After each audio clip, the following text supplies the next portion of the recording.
And I think one thing definitely, it lies in the understanding the difference between winning converts and making disciples.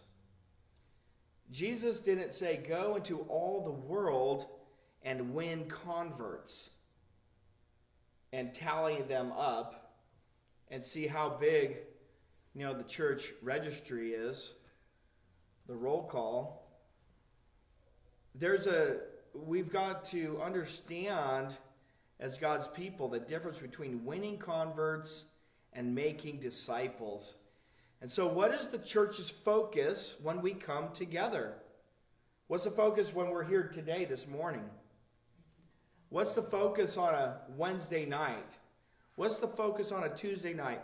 What's the focus on, which I need to give another plug, the men's Saturday morning Bible study on Zoom. And there's other things, okay? So if I didn't mention it, don't, take me aside later and I'll make the announcement. But, what's the goal on a Saturday morning, getting up at 8 and getting your coffee and getting on Zoom and listening to one of the brothers share about the Lord and the Word? Is it about winning converts when we do that? Is that our primary goal? Do I believe the gospel should be preached and that Christ should be shared when we come together? Yes, of course. I'm not saying we don't need to make converts. I'm not saying that. But if every message we have is only a salvation message, how are those who have already believed going to move on to perfection and to maturity? Think about it. If every single time you guys came here to this building, you just heard another variation of the gospel message, that would be good, and I'm sure you would have that down pat. But is that all that is necessary to move on to maturity, to become mature in Christ? Or is there something else that's required? Currently, at our Wednesday night prayer meetings, we've been going through the book of James for our devotional time in the Word. And just this past Wednesday, we looked at the first 6 verses of chapter 4. And it was talking about not giving in to our lust and covetousness, and even the use of murder as a means of obtaining the ungodly pleasures at war within us. And James said, hey, that you don't do that. And because, rather choose friendship with God through humility, right? Because he goes on to say, God gives grace to the humble, but he opposes the proud.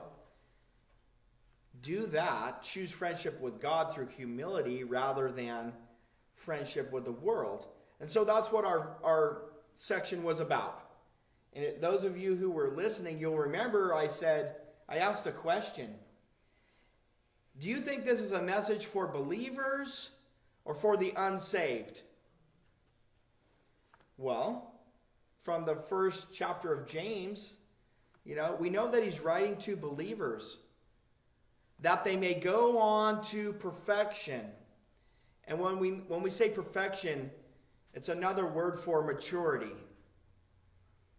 He's instructing them about these things because they're believers.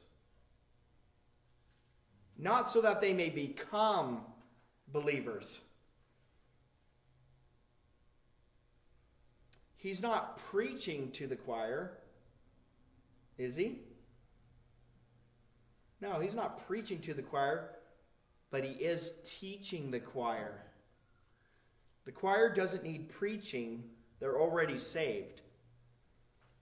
They don't need an endless, lifetime supply of milk, do they? Like go to Amazon and just order the biggest value mega pack of Infamil or whatever kind of milk they drink, What does the choir need? not just an unlimited lifetime supply of milk. They need teaching. They need meat, the meat of the Word, so they can keep maturing in Christ in the way that they're supposed to. As disciples, it takes the meat of the Word to make disciples.